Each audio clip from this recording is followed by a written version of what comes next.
नमस्कार दोस्तों। आज मैं लेकर आया हूं एक बेहद भावुक और सीख देने वाली हिंदी पारिवारिक कहानी, टूटा घर जुड़ा प्यार। यह कहानी आपको बताएगी कि कैसे गलत फहमियों के बीच भी प्यार और अपनापन रिश्तों को फिर से जोड़ सकता है। कहानी को अंत तक जरूर सुनिएगा, क्योंकि इसकी सीख आपके दिल को जरूर छू लेगी।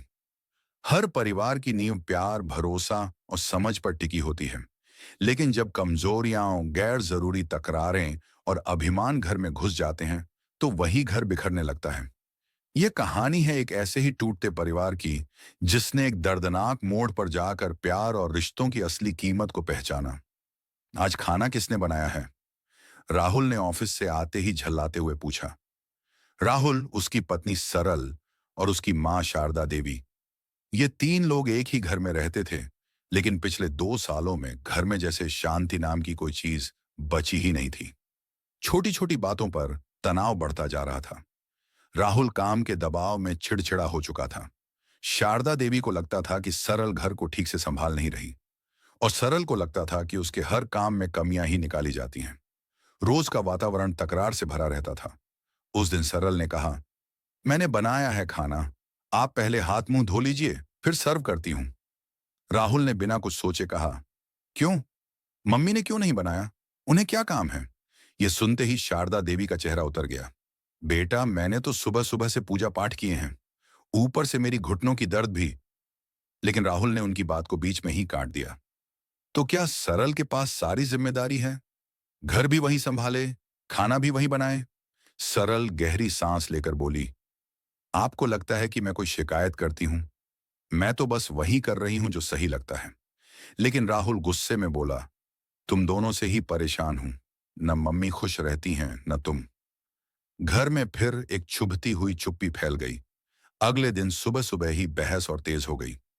शारदा देवी ने कहा, सरल, तुमने फिर से गीले बर्तन रख दिए। सरल ने जवाब दिया, मम्मी, मैंने अभी अभी धोए हैं, थोड़ी देर में सूख जाएंगे। तुम्हें किसी की बात सुननी ही नहीं, शारदा देवी बोली। राहुल ने ऑफिस निकलते निकलते ही कहा, बस, अगर यही चलता रहा तो मैं कुछ बड़ा फैसला ले लूंगा। दरवाजा जोर से बंद हुआ। सरल रोते रोते कमरे में चली गई, और शारदा देवी ठंडे मन से सोफे पर बैठ गईं। दोनों ही अपनी अपनी जगह पर सही थीं और गलत भी। 3 दिन बाद मोहल्ले में शर्मा जी की बेटी की शादी थी। पूरा मोहल्ला खुशियों से भरा था, लेकिन राहुल के घर में चुप्पी। शादी वाले दिन दोनों, सरल और शारदा देवी, अलग अलग तैयार हुईं। राहुल भी बेमन से तैयार हुआ। तीनों एक ही गाड़ी में थे, लेकिन पूरे रास्ते एक शब्द भी नहीं बोला गया। शादी में जाते ही सब लोग उन्हें एक साथ देखकर बोले, वाह, कितना अच्छा परिवार है। लेकिन अंदर अंदर तीनों को पता था कि ये मुस्कान सिर्फ दिखावे की है। जब विदाई का समय आया, दूल्हे के पिता अपनी पत्नी से लिपटकर रो पड़े। उन्होंने कहा, हमने अपनी बेटी को हमेशा प्यार और सम्मान दिया है, दामाद के घर में भी वही मिले, बस यही दुआ है। यह सुनकर शारदा देवी का दिल भर आया। उन्होंने सोचा, क्या मैं सरल को वो सम्मान देती हूं जिसकी वो हकदार है? सरल विदाई देख रो पड़ी। उसे लगा, अगर यही हाल रहा तो क्या मैं भी अपने घर में इसी तरह रोते रोते रह जाऊंगी? राहुल ने भी पहली बार महसूस किया, मैं क्यों इन दोनों को एक दूसरे के खिलाफ खड़ा कर रहा हूं? शादी की विदाई ने तीनों को भीतर से झकझोर दिया था। वापसी में रास्ता फिर वही था, लेकिन मौन टूटने लगा। पहले शारदा देवी बोली, सरल बेटी, मैं कभी कभी ज्यादा बोल देती हूं। उम्र भी हो गई है, दर्द भी रहता है, तुम बुरा मत मानना। सरल ने आंखें पोंछते हुए कहा, मम्मी, मैं भी आपकी बहू हूं, लेकिन बेटी की तरह ही रहना चाहती हूं। आप कहेंगी तो मैं अपनी गलती भी सुधारूंगी। राहुल ने दोनों को देखकर गहरी सांस ली। मम्मी, सरल, मैं ही गलत था।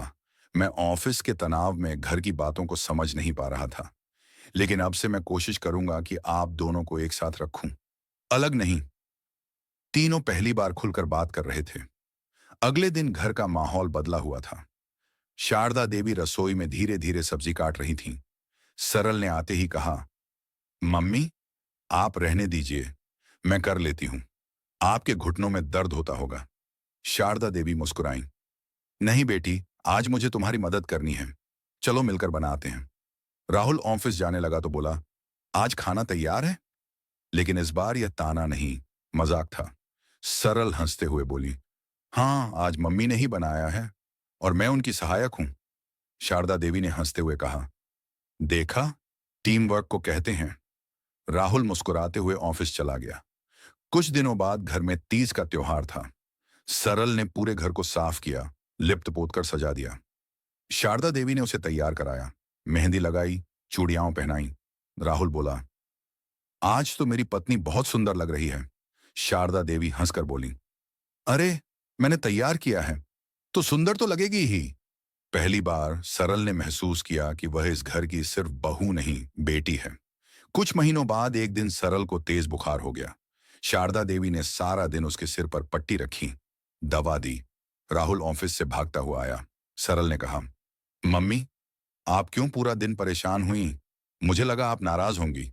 शारदा देवी ने प्यार से उसका हाथ पकड़ा। बेटी, माँ बेटी से कभी नाराज हो सकती है क्या? मैंने ही तो तुम्हें इस घर में अपनाया है। अब तुम मेरी जिम्मेदारी हो। राहुल की आंखें भी भर आईं। उसने महसूस किया कि परिवार का असली आधार समझ और अपनापन है। धीरे धीरे घर में हंसी फिर से लौट आई।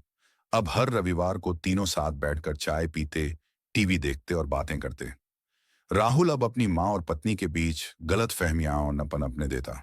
शारदा देवी हर काम सरल से पूछ कर करती और सरल अब हर दिन उनकी सेहत का ध्यान रखती। घर वहीं था, लेकिन रिश्ते बदल गए थे। उस घर में अब तकरार नहीं, प्यार बोलता था।